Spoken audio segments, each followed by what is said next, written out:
What's up, everybody? Welcome to another edition of the War Report here on Cloudwing Valley. I am your host, Foglata, and it is battle number 10, Tuesday, August 17th, 2021. If you guys remember, last Saturday, it was a crazy week of just absolute alliances breaking apart, people joining forces with one another. It turned into a total crap storm. And tonight, I think things kind of came to a bigger picture, and we're going to see where it goes from here. There's a lot of changes on the battlefield today, so we're going to be kind of cruising through it kind of slowly.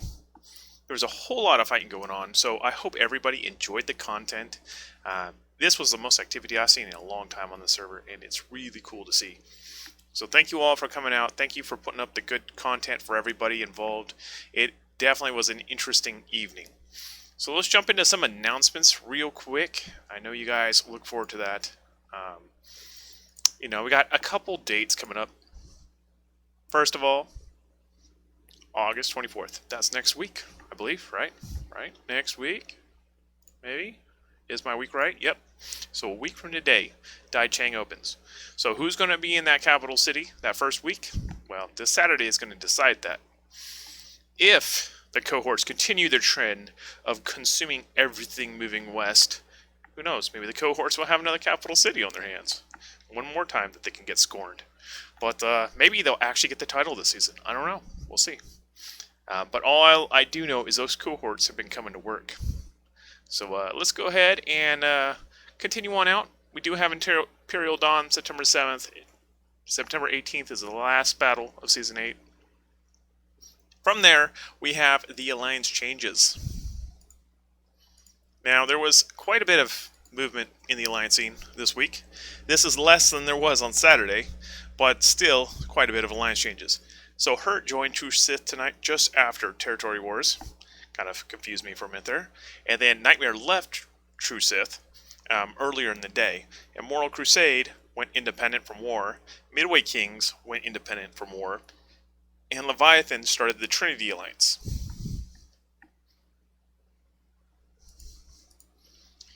Before I go too far, I want to say special thanks to Ismina, Pedro, Atram for helping me put this show together, getting all the data in order every week. Super helpful. Huzzah! Discord supporters, Wise Guys, Obes, Foot Powder, Furhead, Adrian Black, Kane, Zugi Zork, and Madarubo. I'm going to keep on screwing up his name until I get it right. And yeah, the Discord is up there in the top right. It is a lot of numbers and digits to type in. Sorry, I'm trying to get enough supporters to make that shorter, but I need 30 boosts to be able to make that shorter, and that's quite a bit. So it's going to be some time, but we'll get there eventually, I'm sure. Hopefully people still use that Discord by the time that I get a short URL. I know it kind of gets overrun. I don't have all day to watch it, monitor it, which kind of sucks because it does get overrun a lot. And but I'm trying to do my best. I'm not perfect, never was. And we'll see where it goes. Let's go ahead and jump on in. We're going to go Long Ting first. Now, this is Long Ting. There's one alliance sitting there, No Evil. And they have been sitting there since the beginning, pretty much. Now, the interesting thing is from week to week, it looks like nothing changed. However, the No Evil folk are literally standing in the way of a constant bombarding of people hitting their fiefs. These cohorts in Long Ting have driven out every other house in the region. There is nobody else but No Evil in there. Nobody will surf those waters. But No Evil stands there proud and holds those two objectives against a sea of cohorts. So, No Evil, hats off to you guys. You guys are kicking some butt. I mean, you may have 1,050 influence and 900 influence, 2 fiefs in the whole region you own, but you've owned those and you have not budged from them. So good job, guys. Taking a look at the Long Ting prosperity, we have a 60% prosperity, which is healthy. Whole lot of fief questing going on over here. Average fort level is 5, average town level is 5, average village level is 1. There are only 2 fiefs in the entire region that can be upgraded at this point, and both of them No Evil owns. Unfortunately, cohorts don't have the power to upgrade things, so unless somebody takes it over and upgrades it for them, it's not getting upgraded. So, hey. But what we do have is quite a few really good thief quests. Other than that first one. Ignore that first one. That's not so good. The Rebel Cavalry kits, the purple ones, you ain't getting. Sorry. Long Cotton, though, that is really easy to get. You can definitely get that real easy, especially on the market. You can find it all over the market. I think there's 7 nodes that I know of over in the Borderlands. People selling that stuff all the time. Chalcosite, you can definitely get your hands on. The Pine Timber is a lot harder than it looks. You know, it's kind of like most of the starts of those Fail Army videos. Yeah, it's not as easy as it looks. Sandstone's also not so easy, but it is a 3-star, so it's slightly less than normal. The food down there is really easy. Food is food, no matter where you go. Could be purple, could be gray, doesn't matter. Food's still food. So farm it up, go turn it in, get some honor, get better troops, get in the fight. Let's jump on over to the Borderlands. This was slightly interesting. So the Borderlands, you know, we had pretty much the entire north was like this, and then the entire north was like this. Did you guys see something change? Not really. There was literally nothing going on. Like, literally no changes at all in the Borderlands North. However, down in the south, if you guys remember, last Saturday, Murder came up in here and murdered everything. They took everything under the sun. Pretty much painted the town red. Tonight, they went somewhere else and left this void that everyone was trying to fill. So that's what we ended up with. Taking a look at the battles of tonight in just the southern half of the Borderlands. So not even the north. There was no battles in the north, but the south end. 2 for Immortal Crusade. Goshka stole 1. Nightmare got 4. Odin got 2. House of Lords got 2. Leviathan got 3. Valiance got 3. House of Knights gained 1. And Midway Kings gained 1. Now looking at the houses of the Borderlands, there is a whole lot of them. 15 to be exact.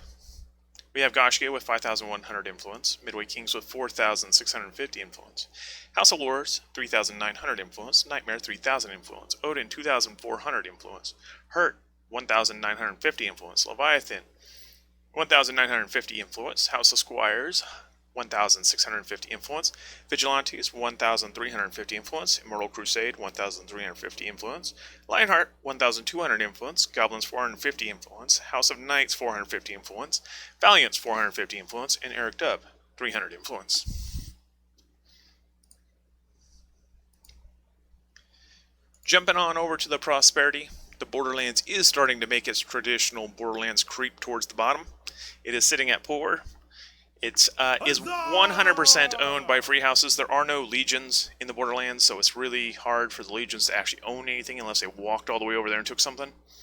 But it is sitting at a negative 2,600 prosperity, which is the difference between its starting influence and its current influence. We do have average fort level of 4, average town level of 5, and average village level of 1. House of Knights, Goblin, Eric Dub, all sitting at baseline, at absolute 0. Everything else is being downgraded from there. Over on the top, strongholds, Akator, Fushan, Tulao, and Chaofeng are still sitting at rank 6. That's where they all began. We don't have any rank 2 villages yet. I'm really surprised that there are no rank 2s yet. But that just might be because everyone's focusing on keeping their strongholds upgraded. So taking a look at the Borderlands Thief quests, there is a plentiful supply of 5-star Thief quests here. Like, very much so. I mean, we do have those crappy Rebel Kit quests. Nobody's going to get those, so you can just throw those out. The Sheepskin, however, is fairly easy. The Oak Timber is really easy. The Ash Timber is really easy. Magnetite's really easy. You do have those 4 barbs for a 4-star over at Dar. That one's very easy. Same with the Coursers over at Zanwu. So if you can get those done, that's easy 370 influence or honor. So that's definitely probably your go-to right there. No food quests this week. We've had food quests for like 2 weeks in a row, 3 weeks in a row. And no food quests this week.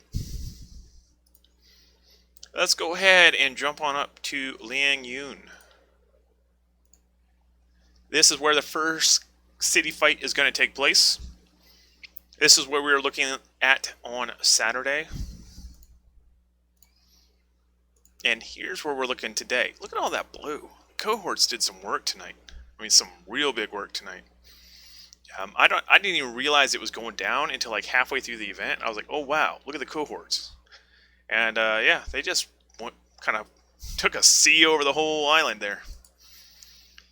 So the battles for Liangyun kind of look like this. We had 4 new fiefs by murder. A really good fight holding on to one of their fiefs there. I saw it. It was, what, I think 3 times there was a battle going on there. 2 times, Mingyu. And they held it, which was quite surprising and very well done on that front, guys. Team Delta gained 4 new fiefs. House of Lord gained 2 new fiefs. Radiance gained 2 new fiefs. Hanseatic gained 1 new fief. Macedon gained 2 new fiefs. And the cohorts gained 16 fiefs. It's quite a lot there, cohorts. You guys were busy. Now this is where it gets interesting. So nobody all season has challenged YT for this throne. It has just been YT. And now we have Primordial with 3,750. In fact, Yellow Turbans isn't even qualified to walk into that city come next Tuesday. If this holds, the Yellow Turbans won't be fighting for Daicheng.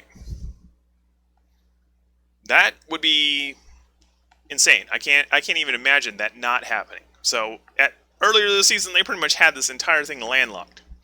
So it'll be interesting to see what Saturday looks like, how much pressure they're going to put into Liangyun so that they can get into Daicheng come on next Tuesday. Taking a look at the houses of Liangyun, we have Murder on top, 2,250. Radiant second place, 2,100. Team Delta, 1,500. House of Lords, 1,050. Macedon, 300. And his sake is 150.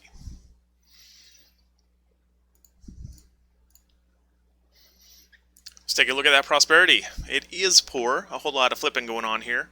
And, you know, half the season, one house pretty much owned everything, or one alliance pretty much owned everything, which meant that it was constantly degrading. They can't possibly do enough fief quests to keep that all up. Radiant still does have Hebo, which is level 6. That is pretty much their big money puller right there.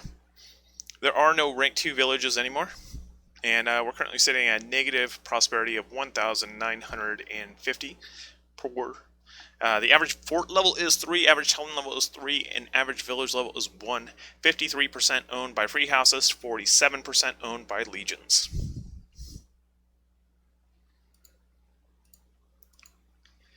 Jumping over to the fief quests. With lots of downgrading comes pretty poor fief quests. These were all the fief quests of value I could find. Mingyu had the rebel offers of Brave Longings. You can get that just by fielding a bunch of wandering rebels. That's not too hard. Cedar Timber is fairly easy. That food is really easy. The uncommon rebel cavalry kits, those are a little harder. Usually the wandering rebels will give you the best output for those rebel cavalry kits. You can get them in rebel camps, but not a whole lot. Alright, so now for the big show. This was where I think pretty much all the action was going down tonight. Well, I mean, I can't say all, but a whole lot of the action was going on. Everything was lit up. Everything had flashing lights and people fighting everybody. This is what Maoyang looked like Saturday after the breakup of Atlas and YT. They brought on Valiants to fill that void, and they went to town just cleaning everything up. Tonight, people got organized and threw up some pretty good content. I think YT actually had some fun fighting people, but this is what it looks like now. As you can see, Atlas has managed to build themselves an alliance, come back with a vengeance, and start taking over some stuff. The cohorts actually got a few fiefs, which was interesting. Midway Kings jumped over there and got some fiefs. True Sith brought on Hurt, which also helped them with their little push. The Centurions still pushing out there, constant push against YT all season long. I don't think that they're going to be stopping anytime soon. Pretty interesting. I mean, a lot of fighting going down. A lot of good fighting going down. So let's take a look at those battles.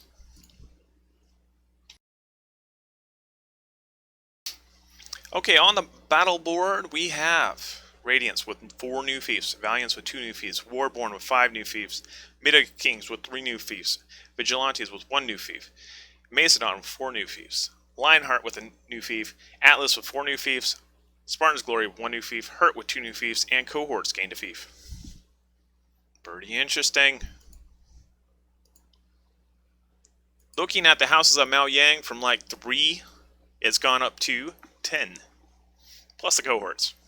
And you have Macedon on top with 4,875, Radiance second with 3,900, Valiance third place with 2,145, Warborn in fourth, 1,560, Midway Kings in fifth, 1,170, Atlas 780, Vigilantes 585, Hurt 390, Lionheart 195, Spartan's Glory with 195.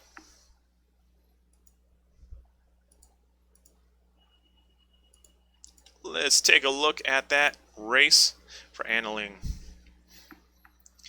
Right now, we have the Yellow Turbans in the lead. You actually need 4,000, not 3,000. I still need to fix that, I'm sorry. But they have, the Yellow Turbans has 10,920. Daft Monk is creeping up there. They're at 2,535. So we'll see if they can pull it off. Can they challenge this city too? With the South City up in the air, can this city become up in the air too? Can we actually see a fight for the city instead of just walking in there and sitting on the throne for a few weeks? It'll be interesting to see. I, for one, would rather people have some content, play each other, have some memorable victories instead of just walking the front door and sit on a throne. That's no fun for anybody. So taking a look at the regional prosperity, we're currently sitting at 48% of poor. We have 89% Free House owned, 11% Legion owned. Starting influence of 21,450 has gone down 975 to 20,475. Average fort level is 5, average town level is 3, average village level is 1. Macedon currently has the top property with 195 renown. We have a rank 5 stronghold of Xifu. That was the old stomping ground of Atlas that tonight actually got pried away from him. And yeah, that was a tremendous fight. It was going for quite a while. And then there was fights to try to take back. Good fights all around. I think there was some great content to be had there. And yeah, hopefully we get to see some more of those fights. Taking a look at the fief quests of the region, only found 3 of value. Yeah, I know. I could probably find some more tier 3s if I really dug, but out of the fiefs that were qualified for the tier 5s, these are all I found. So Xifu has coarse cotton, Mumbai has coarse cotton, and Digenite over to Tori.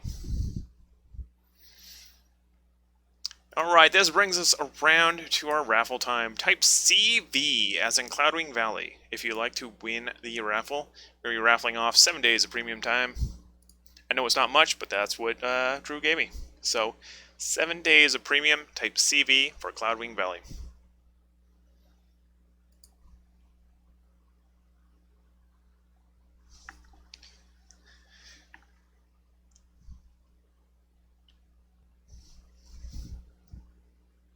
Alright, almost there. Big bucks, no whammies. Who remembers that game? Yep. Alright, rolling in 3, 2, 1. Congratulations to Banana Wrapper. I'm really interested to hear what Banana Wrapper has to say. So, congratulations. I will hit you up after the stream. Just stay tuned and I'll get you that code.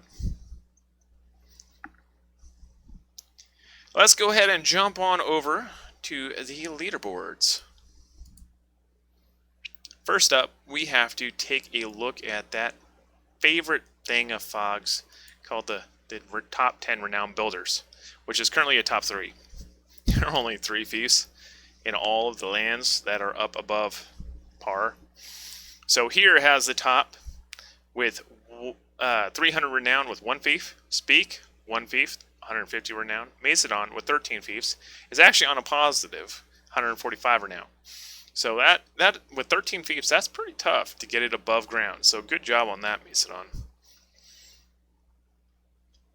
Next up, we have the gains and losses of the week.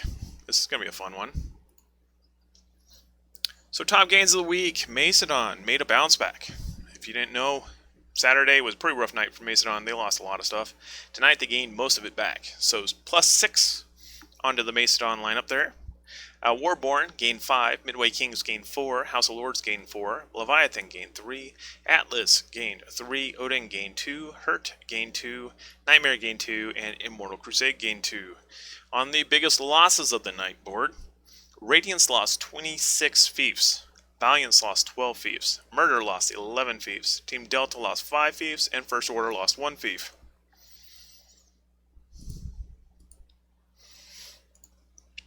Taking a look at that house standing. There is our top 20. Radiance on top, 13 fiefs, 6,000 influence. Midway King second place, 16 fiefs, 5,820 influence. Macedon third place, 13 fiefs, 5,175 influence. In fourth place, you can find my little village of Gashkia. Fifth place, House of Lords. Sixth place, Nightmare. Seventh place, Valiance. Eighth place, Odin. Ninth place, Hurt. 10th place, Murder. And this brings us around to our final board of the night, the Alliance standing. So, of the alliances, Yellow Turban still firmly holds on to that lead, but that gap is closing. True Sith is quick on their heels, 21 fiefs, 8,160. Hibernia is in third place, 16 fiefs, 7,800. Quickly on their heels is the Last Legion with 7,050. Primordial is in 5th place with 3,750. Centurions, 3,330. Daft Monk with 2,535. No Evil with 2 fiefs, 1,950. Trinity with 3 fiefs, 1,950. Rabble Alliance with 3 fiefs, 450. Top gains alliance-wise, Daft Monk gained 9. True Sith gained 6. Last Legion gained 5. Hibernia gained 3. Trinity gained 3. Biggest losses, Yellow Turbans lost 32, Primordial lost 16, and nobody else lost fiefs out of the Alliance board. So only 2 major losses of the night. I do want to thank you all for being a part of this. That you guys are keeping me going every week. It seems like there's more of you, and that's really awesome. I'm really happy that we're able to provide this, and I hope that you guys are enjoying it. You guys have been providing great feedback. If you think of anything I could do better, please let me know. I'm going to be doing my best. I'm not a pro at this. I'm kind of learning as I go. I don't know how 131 of you are tuning into this. It's just amazing. I never thought I'd ever see a number like that on my streams. So thank you so much for being here, guys. And good luck on Saturday. It's going to be a wild one. Can't wait to bring you the news. So I'll see you next time, guys. Have a good one.